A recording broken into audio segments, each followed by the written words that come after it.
At a quiet family dinner in Franklin, everything snapped. One moment, I was passing the mashed potatoes. The next, my parents looked straight at me and said, "Nobody needs your money or you." The room didn't breathe. My sister nodded, almost relieved to finally say it out loud.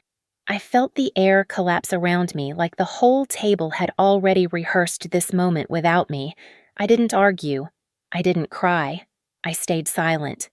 Because while they thought they were cutting me out, they had no idea what that silence really meant, or what I was about to do next. And trust me, none of them saw it coming. I used to believe that distance was the only thing standing between me and a normal family. Living in San Francisco, working long hours as a software engineer, I told myself I was just too busy, too far away, too caught up in deadlines to be present the way they wanted.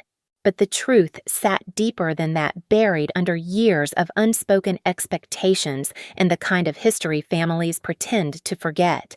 Growing up in Franklin, life never felt easy.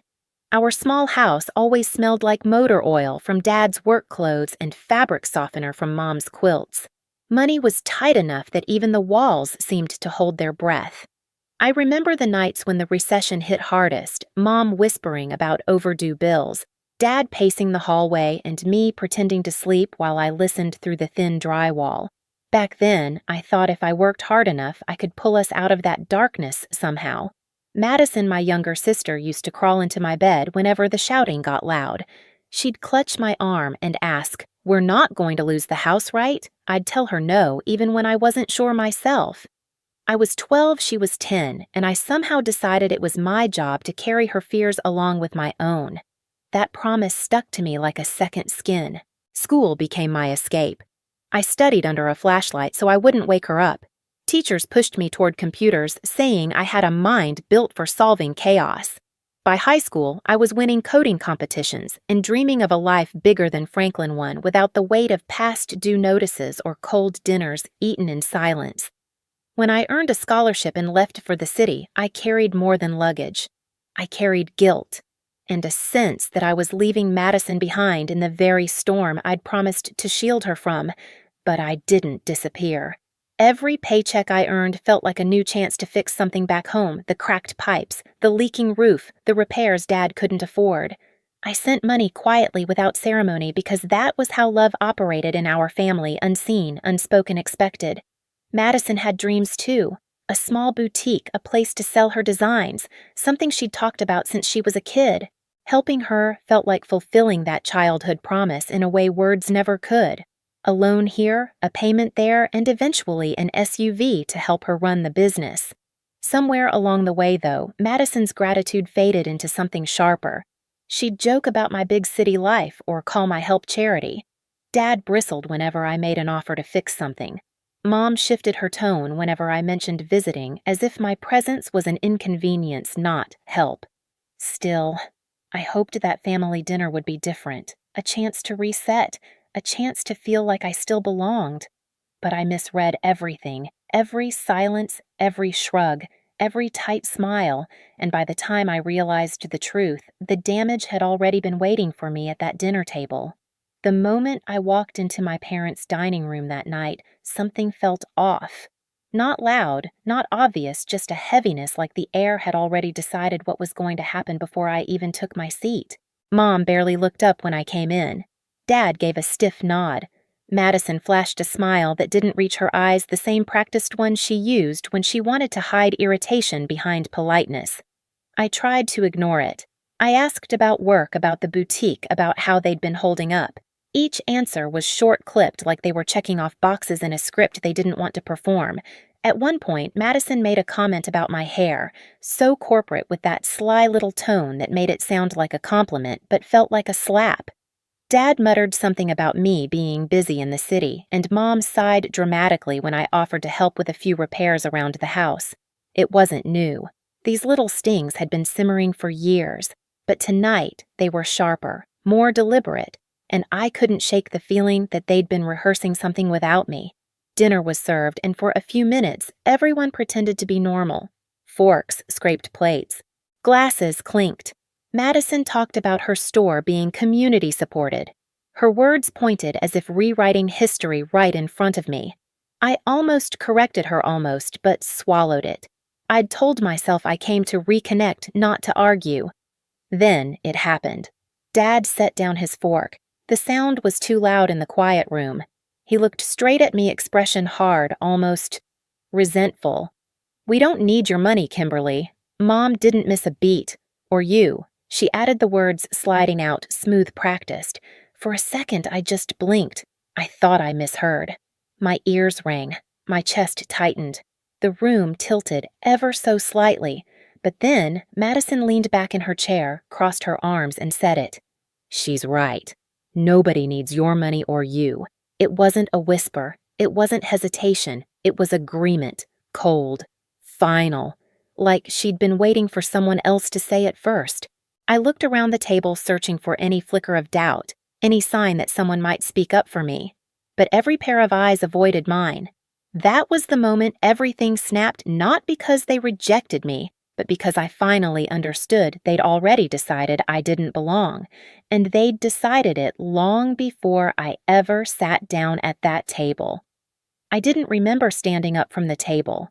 One moment Madison's words were echoing in my head, and the next I was outside on the porch, breathing in the cold Tennessee night as if it could wash the sting off my skin.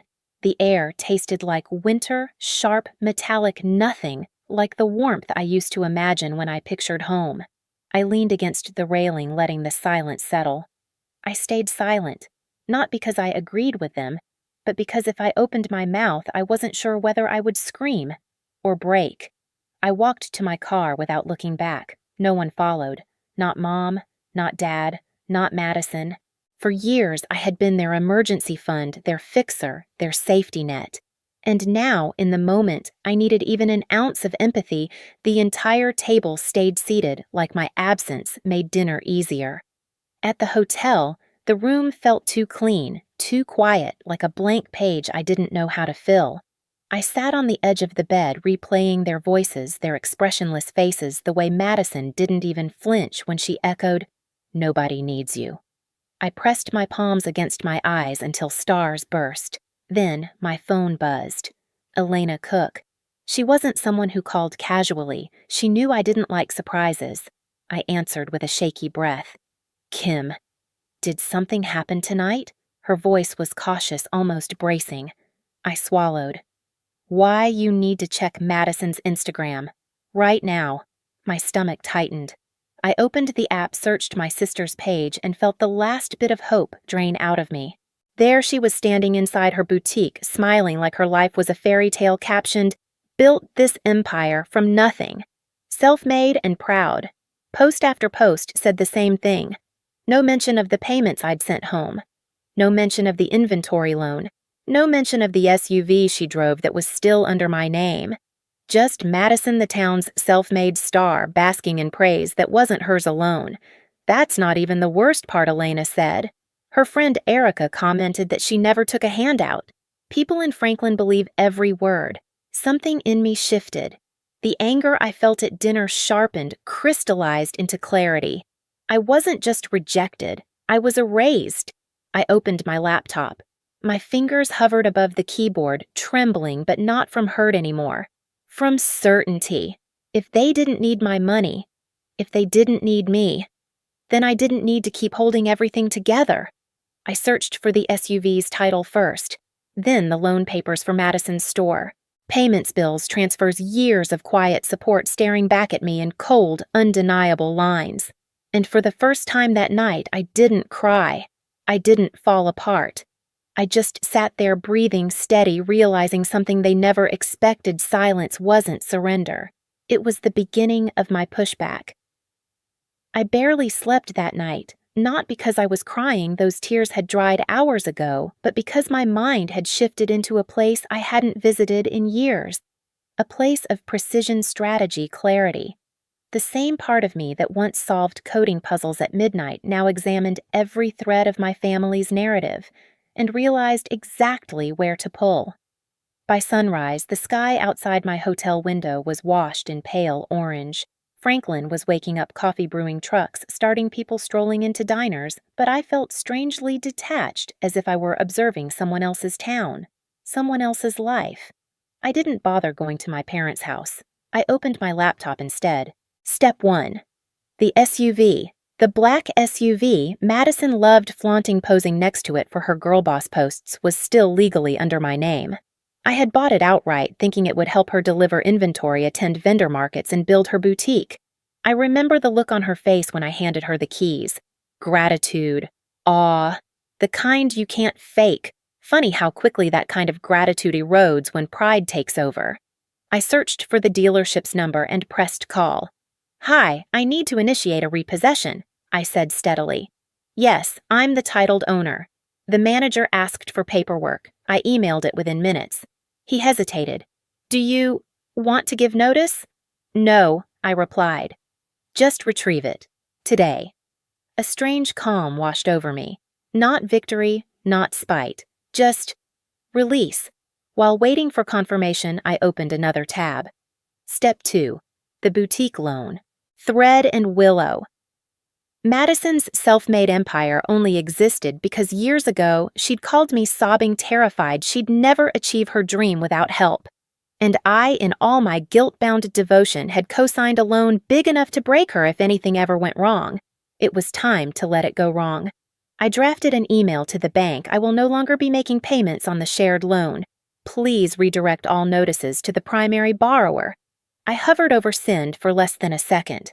Click. Consequences weren't cruelty. They were clarity. Not even 30 minutes later, the dealership called back. "We've picked up the vehicle." Just like that. One piece of Madison's facade removed. I didn't smile. Not yet. I closed the laptop and breathed in the stillness of the hotel room. There was a lightness in my chest, unfamiliar, but welcome, like something heavy had finally cracked loose. A knock startled me. It was Elena. She stepped inside and locked the door behind her. "Kim, people are talking," she said quietly. "The SUV got taken from Madison's driveway, and the bank called her about missed payments." I raised an eyebrow. Already she's freaking out, posting cryptic stories, deleting comments. "Let her," I said. Elena sat beside me, studying my face.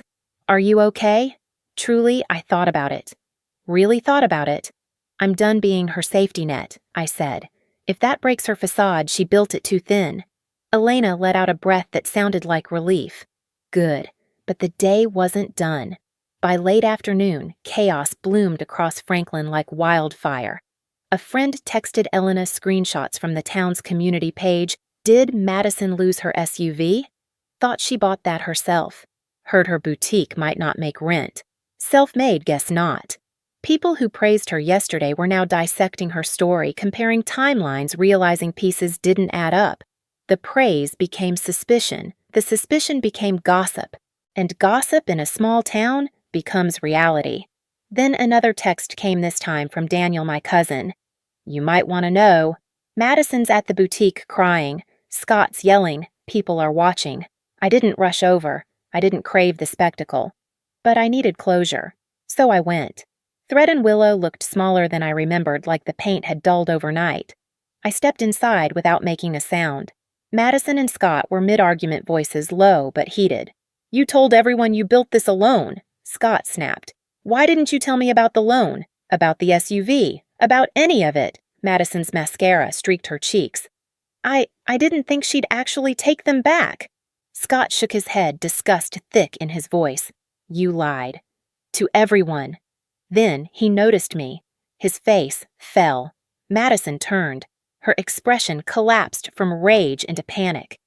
"You did this," she hissed, pointing at me like a child caught stealing. "You ruined my life." I didn't raise my voice. I didn't step back. I just met her eyes, steady and unflinching. I didn't ruin anything I said. I just stopped holding everything together. She blinked rapidly, tears spilling. "You're jealous," she spat weakly. "You always hated that people loved my boutique." I almost laughed, not because it was funny, but because the lie was so small compared to the truth. "Madison," I said softly, "I loved you enough to give you everything you asked for. You loved me enough to erase every trace of it. Silence. Heavy, thick silence. Scott looked between us, realization dawning. "You used her," he whispered to Madison. "All these years?" Madison broke. She slid to the floor, crying into her palms. "Why couldn't you just keep helping? Why did you take everything away?" I kneeled, not to comfort her, but to speak where she couldn't pretend not to hear.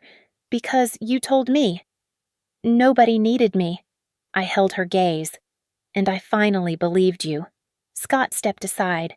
He didn't defend her. He didn't blame me. He just watched as I stood up, brushed off my coat, and headed for the door. Before leaving, I said the only truth Madison had earned. Actions have consequences, even the silent ones. Outside, the cold air hit my face. This time, it didn't sting. It freed me. I walked back to my car, each step lighter, each breath deeper. The sun was setting over Franklin warm gold, sliding across rooftops beauty the town didn't deserve, but I finally did. Behind me, Thread and Willow's lights flickered. Ahead of me, the road stretched wide and open, and for the first time in years, I wasn't carrying anyone but myself.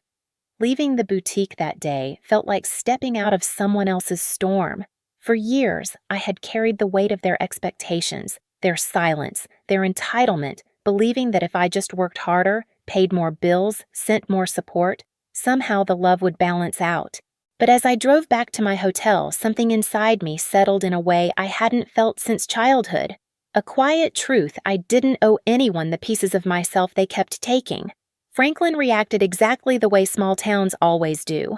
The gossip spread, twisting through coffee shops and parking lots. People who once praised Madison's self-made success now whispered about the loan, the SUV, the collapse of her boutique. Scott moved out temporarily, needing space to understand what was real and what had been built on lies. My parents left 2 voicemails, angry, frantic, but I didn't return the calls. Not out of spite, but out of self-preservation. When I finally boarded my flight back to San Francisco, or didn't look back, the city lights welcomed me home in a way Franklin never had. My apartment felt different, lighter, like the air had been reset. I brewed tea, opened the windows, and let myself breathe. Not as a provider, not as a fixer, just as a woman reclaiming her own life. I realized then that boundaries aren't walls, they're doors, and I finally closed the ones that were draining me. Back in San Francisco, I learned to live without the constant pull of guilt. I focused on work, on the friendships that chose me, and on building a life that wasn't measured by how much I could give. I didn't need revenge to feel whole, just distance, clarity, and the reminder that I'm allowed to choose myself. And if you've ever been the one quietly holding a family together while they pretended not to notice, I hope my story tells you this.